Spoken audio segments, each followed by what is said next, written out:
Wasiyet gurrüňi Fiqh Hanafi'de uzak özünün iki meseleleri var. Kitabul Vasiye ve Kitabul Vasaya deyip tamam soruğun cevabını aydiyer. Bizim giyinlikten bilmeli zatımız vasiyet, yani men ölümden sonra şeyle olmalı, men ölümden sonra şeyle olmalı, men ölümden sonra şeydim, men dünyeden geçenden sonra beyle olmalı, men malım şeyle olmalı, men öyüm şeyle olmalı, men namaz borcum şeyle olmalı. Vasiyet dip şuna idiliyer. Vasiyet dediği dünyadan geçenden sonra bolmalı zatlara vasiyet deyiliyer. Vasiyet deyilen zat kâde lazım adamlara, lazım, vacip. Bir adam bilipdu namazı galıptır, ya aradası galıptır, zekatları berilsiz oluptur. Özü düşükte meridiyeti bilyedim, onu da oğlum şuna aytman dünyadan geçiye. Beytmeller. Hay oğlum diymeli, hay kıydım diymeli. Hükmen düşükte yatıp merid olma gerek ya. Ben 10 gün namazım, men bir 5 gün aradam galıptı diymeli. Ol öydeki palan zat bara, palanin qıdır ha diymeli. Ölümden sonra paylaşacak bolamam, palanin qıdır ha gelse berin diymeli. Öyünne amanat zat var, yine aytmanı gitmeli. Beyle olmalılar. Lazım şey. Lazım. Vacip. Boynunu şıladımın. Aytmalılar. Namazı galıptır mı? Aradası galıptır mı? Şun pidyesini berin. Pidyesini gariplere berin. Türkmen namaz borcu diye. Berin deyip aytmalı şöyle. Ya öyünne amanat bağ olsa, öyünne çarx va, motor va, ya beyliki bir acnas, cinsler her neme bolsun. Halkın hakkı başında. Ya aslan bergisi va. Hay oğlum diymeli. Men bir gurrun sebepli, ya vaqt alıptım 10 yıldan berer, 20 yıldan berer, men näçe tümen, men bergin madır ha diymeli. Ine bila vasiyetin lazımı. Boyunlu vacip bir gurrun zattı. Tiki içine girmeyin, umumirak aydeyin Müslüman doğulu dinlen. Yine bir vasiyet ba, o lazım adel, yönü etsen soğabı va. Ay oğlum, ay kıyılım, her hele ya bir zat, men dünyadan geçimden sonra, bir men malımın 3'ten mirini, men malımın 5'ten mirini, men malımın 10'dan mirini, men malımın 100'den mirini, size Hudaya şükür mehtaç eder, men malımın 10'dan mirini gariplere falan yana bere verin, falan bergili adamlar vardır, şolara payla verin, falan yerde hücre yürüyüp duranlar, ilm yürüyüp duranlar, şotak elte verin, deyip bunu vasiyet etmek bu bir mustahap zat, bir sogaplı zat, ki müteessifane Türkmenin min heniz iştemak badır ha. Men şu milletin içinde şu kadar gezip ben, geçen hafta Khorasan'ladım, Anark hafta Gurgönne, Kumuştepe'de, Bender'de, şu kadar milletin içinde heniz min Türkmenin iştemak yenayken, badır şayet de kâin olsun, bizim iştmenimiz bilen yokluğu de, şeyli milletin içinde biz iştemizak, başka millette bağ yönü. Oğlun uşağı bir fakir olmandan sonra, oğlun uşağı mehtaç bulmandan sonra, bir onun miri, bir hamana, mesela etken 100 milyon ya 100 milyonu yeterlik zat badami, şon 100'den mirini, 10'dan mirini, bir 20'den mirini, 3'ten mirini, 4'ten mirini, bir özüne sogap bolor, yani qowyana vasiyet etmek bu bir sogapda.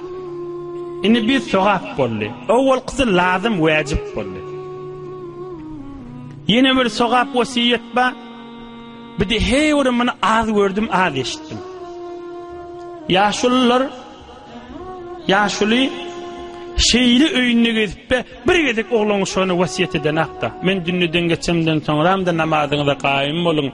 Men dünyadan geçimsam ağzı birce olun. Dünyak ağlanaman. Algı veriyinizde kaim olun. Yalandan and içmen. Biri-birinize hormatılca olun. Biri-birinize rahimli olun. Halka hayır yetiriyen olun. Halka zarar yetiriyen bolman.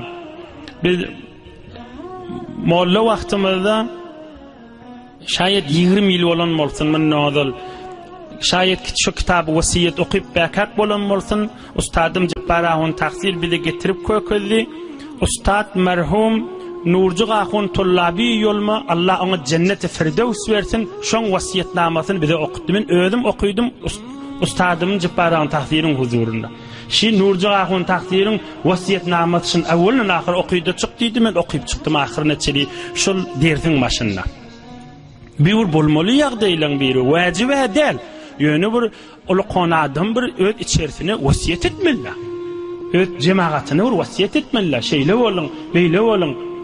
Yazdapt etdirmeli ýa-da ýazamaly. Dinin bir söýýän zatlar şula. Ine umumlukdan din ilmi, din manasy aýdylyp durulanlar. Ey cemaat, kadryn bilen aýdylýan görjüňler. Gömülmesin Peygamberimizin sünnetleri. Yürüyüp dursun. Peygamberimizin sünnetleri yürüyse, din yürüyse, il günümüzde nur artar, bereket artar, abrey artar. Allah'ın rahmeti dökülür üstümüzde. Ine bir näme gurrun molli? Vasiyet gurrun molli. Vasiyet wajib ve vasiyet sogapilli aydılli. Ine bu gurrunlar näme diýip aýtýan? Ine görel näme diýip aýtýanymydy. Minäde bir bolan gurrunma. عن عمرو بن خارجة رضي الله عنه أن النبي صلى الله عليه وسلم خطب على ناقته وأنا تحت جرانها وهي تقصع بجرتها وإن لعابها يسيل بين كتفي فسمعته صلى الله عليه وسلم يقول إن الله عز وجل أعطى كل ذي حق حقه فلا وصية لوارث. الحديث أخرجه الترمذي والنسائي. Sahabalan bir aýdýar, minade Peygamberimiz aleyhissalatu vesselam diyesinin üstüne adamlara hutba okuydu. 150 min sahabalarynyň arasynda ey musulmanlar diýip hutba okuydu.